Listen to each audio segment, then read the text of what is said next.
Warahmatullahi wabarakatuh. Di video kali ini admin kembali berbagi informasi terkait penyelesaian honorer menjadi aparatur sipil negara. Nah, di video kali ini admin akan kembali bagikan teman-teman ya, informasi buat rekan-rekan semua. Oke, kita bisa cek informasi di hari ini ya. Oke, kita lihat atau kita buka saja teman-teman ya. Rapat RPP Manajemen ASN. Nah, ini rapatnya kenapa berkali-kali? Karena memang banyak substansi yang dibahas teman-teman ya. Mulai dari pengangkatan sampai dengan pemberhentian honorer itu sendiri atau ASN itu sendiri teman-teman ya. Nah, ini baru saja dirilis begitu teman-teman ya. Ini baru 83 kali dilihat karena memang baru beberapa menit.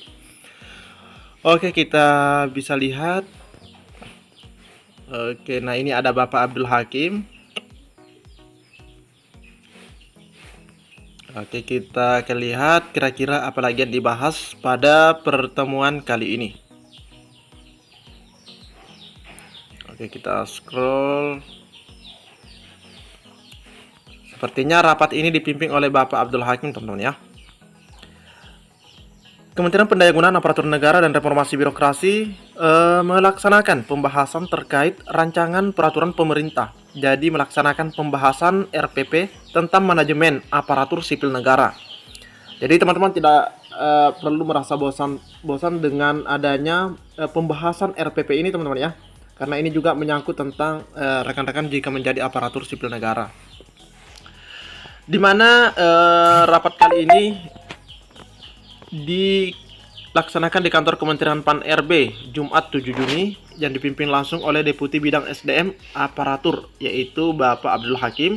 Rapat bersama panitia antar kementerian atau lembaga pemerintah non kementerian ini mendalami. Jadi ini rapat kali ini mendalami substansi terkait pemantauan dan evaluasi manajemen ASN. Nah, jadi ini sudah melakukan pemantauan dan evaluasi teman-teman ya terkait manajemen ASN. Di sini hadir dalam rapat tersebut dari Kementerian Pan RB ada Sekretaris Deputi Bidang SDM Aparatur, ada Asisten Deputi dan seterusnya teman-teman ya. Di sini bahkan juga turut hadir dari BKN dan juga dari LAM, ANRI dan serta tim teknis penyusun RPP tersebut. Jadi ini adalah informasi pertama yang admin sampaikan.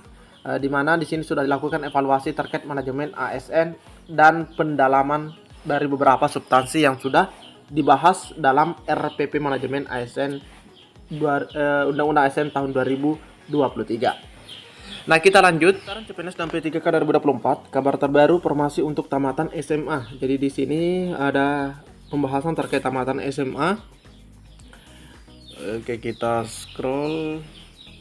Menjelang pendaftaran CPNS 2024 dan P3K, pemerintah Kabupaten Mukomuko, Provinsi Bengkulu telah mengajukan penambahan. Jadi di sini ada penambahan formasi CSN untuk tamatan sekolah menengah atas.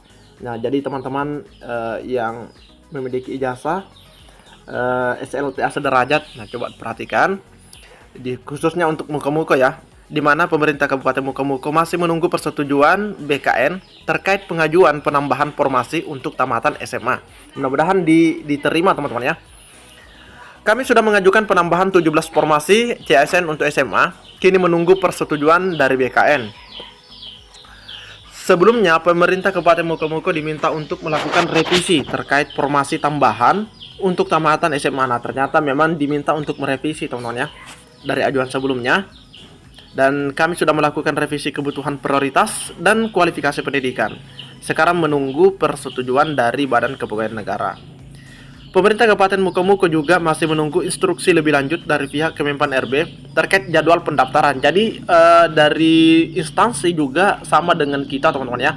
Ini juga selalu berharap ya, dan sekarang juga menunggu agar jadwal pendaftarannya itu sudah bisa diumumkan secara pasti. Kemenpan RB sebelumnya menyetujui usulan formasi CPNS dan P3K-nya ada 1.150 CPNS dan 850 P3K. Jadi ini di Mukomuko ada 850 P3K sebelumnya teman-teman ya. Dari sebanyak 150 formasi CPNS itu 75 tenaga kesehatan dan 75-nya juga ada nakes. Jadi ini dibagi dua. Khusus formasi untuk tamatan SMA Kabupaten Mukomuko tahun ini mendapatkan 59 formasi. Nah, pemerintah Kabupaten Mukomuko mengajukan penambahan. Kembali mengajukan penambahan teman-teman ya, dari 59 menambah lagi 17 formasi. Semoga disetujui. Sebanyak 59 formasi di bidang teknis ini untuk beberapa organisasi perangkat daerah. Mereka akan bekerja sebagai bendahara ataupun bidang administrasi lainnya. Jadi di sini sudah di-spill bocorannya, yaitu untuk bendahara ataupun bidang administrasi lainnya. Namun dari hasil rapat dengan pihak Kemenpan RB, pemerintah Kabupaten Mukomuko meminta adanya penambahan 17 formasi untuk tamatan SMA sebagai tenaga teknis di puskesmas dan sekolah. Nah, di sini tenaga teknis yang diajukan itu yang 17 ini akan ditempatkan nanti di puskesmas dan sekolah. Penambahan 17 formasi untuk tamatan SMA ini diharapkan nanti ada tenaga teknis puskesmas. Mereka dapat membantu persoalan administrasi di puskesmas. Jadi ini penambahan formasi ada 17 dari Mukomuko, penempatan insya Allah puskesmas dan sekolah. Nah, di sini selanjutnya ada informasi juga di mana yang lulus P3K 2023 belum terima NIP, disuruh ikut tes lagi tahun ini. Nah, disuruh ikut lagi tes teman-teman ya di tahun ini. Ini sebuah pernyataan jika kita lihat. Oke, tapi kita coba menyimak bersama-sama. Pejabat Bupati Ogang Komering Ulu atau Oku Sumatera Selatan, Teddy Meilwansyah melantik 1740 P3K formasi 2023 di gedung olahraga. Pada kesempatan tersebut, Teddy meminta pegawai pemerintah dengan perjanjian kerja untuk kreatif dan berinovasi dalam bekerja agar memberikan banyak manfaat bagi pemerintah dan masyarakat di wilayah itu. Teddy juga berharap P3K sebagai orang-orang yang terpilih agar senantiasa menunjukkan loyalitas, dedikasi, dan rasa solidaritas terhadap organisasi sebagai penghubung antara pemerintah dan masyarakat. Nah, selain itu, meningkatkan komitmen selama perjanjian kerja karena menjadi komponen utama dalam evaluasi sebagai penentu perpanjangan perjanjian kerja.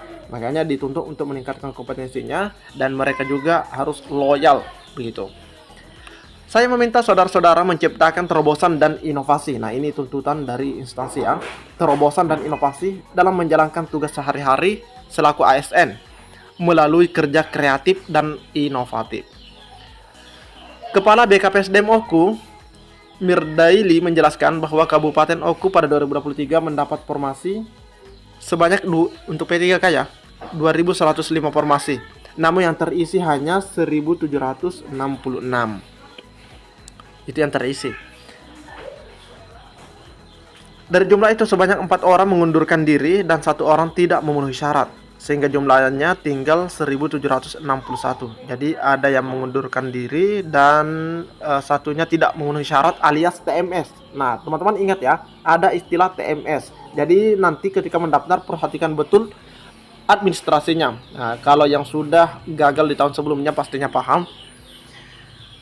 Kemudian dari angka itu pula 1 orang diantaranya meninggal dunia sebelum NIK atau NIP terbit. Nah, ini ada juga yang meninggal, kasihan ya. Adapun 20 orang lagi hingga saat ini NIK mereka belum diterbitkan oleh BKN. NIP mungkin ya, belum diterbitkan oleh BKN. Sehingga total yang dilantik menyusut menjadi 1.740 orang. Khusus untuk 20 orang dengan kualifikasi pendidikan D4 kesehatan, sampai hari ini NIK mereka belum dikeluarkan sehingga tidak ikut dilantik hari ini. Dan dipersilakan ikut tes untuk penerimaan P3K formasi 2024. Wah, kasihan teman-teman ya. Jadi ada 20 orang yang tidak keluar NIP-nya, dia itu kualifikasi pendidikan dari D4. Dan dia itu dipersilahkan ikut tes penerimaan P3K 2024. Oke teman-teman ya, jadi ini ada 3 informasi singkat yang dapat admin bagikan di video kali ini. Dan buat teman-teman yang ingin mendaftar, mohon diperhatikan administrasi atau dokumennya, sehingga nantinya tidak EMS. Dan buat teman-teman yang berijazah SMA, semoga bisa lolos di penempatan baik di puskesmas ataupun di sekolah ataupun di OPD manapun teman-teman ya. Ini kesempatan. Cukup sekian. Assalamualaikum warahmatullahi wabarakatuh.